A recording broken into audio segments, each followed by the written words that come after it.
The Grudge is many things, but subtle ain't one of them, so you probably didn't get too lost along the way. But just in case, here's everything you need to know to make sense of The Grudge's shocking ending. Beware, spoilers abound.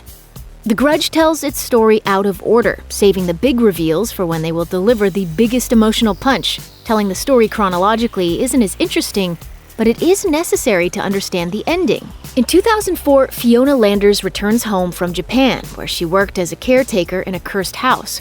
Unfortunately, while Fiona is happy to be reunited with her husband Sam and her daughter Melinda, the joy doesn't last. The curse has followed Fiona home to 44 Reyburn Drive, where, driven mad by the apparitions she sees, she drowns Melinda and stabs Sam, then takes her own life. Shortly afterwards, married real estate agents Peter and Nina Spencer, unaware that the Landers have been murdered, try to sell the Reyburn house. Peter goes inside the house, but Nina, who's pregnant, doesn't. The curse attaches itself to Peter, who stabs Nina in their kitchen before drowning himself in their tub. In 2005, Faith and William Matheson move into the house so that Faith, who has cancer, can be closer to her doctors. Both Faith and William see ghosts, but while William isn't too worried, Faith loses her mind. By the time Lorna Moody, an assisted suicide attendant, comes by to help Faith die with dignity, Faith is completely gone. Faith murders William and cuts off her own fingers. Lorna flees, but sees a vision of Sam Landers while driving and crashes her car. Her body isn't found for months. This is where Detective Muldoon enters the picture.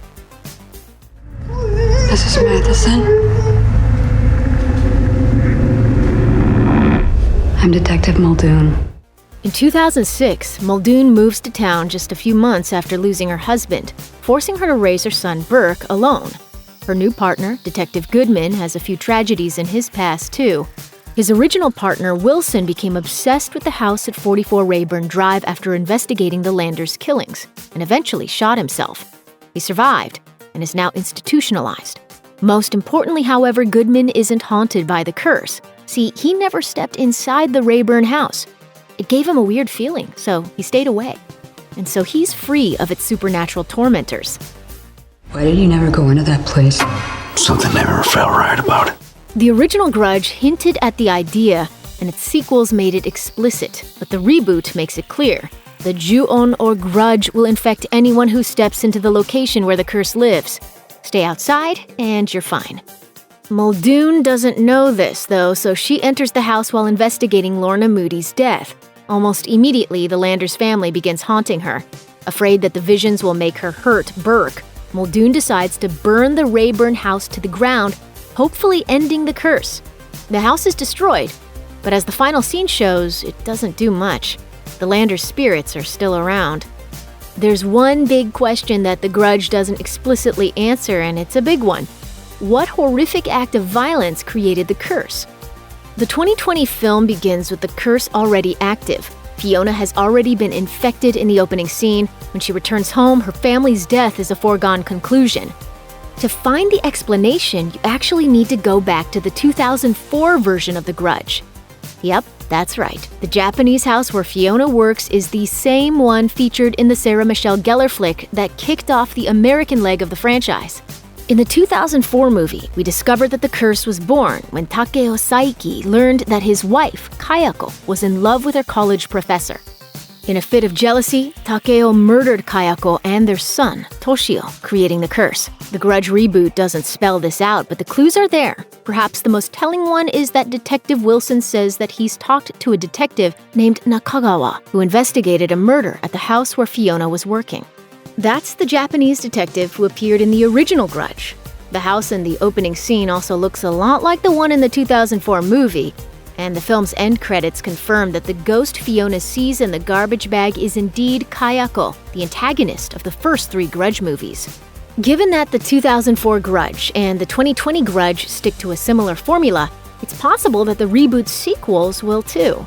If so, here's what you can expect. Like the 2020 version of The Grudge 2 takes place between 2004 and 2006. In the earlier timeline, Karen's sister, Aubrey, travels to Japan to bring Karen home and ends up infected by the curse and dying for her efforts. In the 2006 story, 3 girls break into the Saiki house on a dare.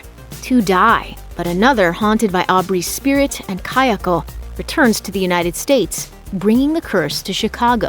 In The Grudge 3, the sole surviving victim from the previous movie dies, attracting the attention of Kayoko's sister, Naoko. Naoko moves to America and tries to exorcise Takeo Saiki's spirit, hoping to end the curse once and for all. The results are mixed. Naoko is killed during the process, and while the exorcism is successful, Naoko's murder sparks a whole new grudge, starting the process all over again.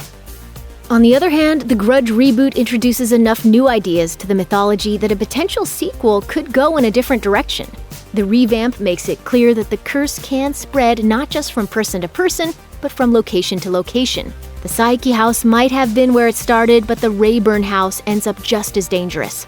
If Muldoon's house is now another home base for the curse, it wouldn't be too surprising. We don't know if Muldoon died at the end of the movie or not, but the final shot of the movie ominously lingers on our house. The house is filmed similarly to the Reyburn house too, with its street address, number 14, featuring prominently in the frame. It could be that the Landers family relocated to Muldoon's property when the Reyburn house burned down, or maybe the town now has two ghostly hotspots.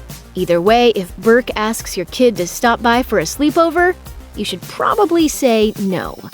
Check out one of our newest videos right here. Plus, even more Looper videos about your favorite stuff are coming soon. Subscribe to our YouTube channel and hit the bell so you don't miss a single one.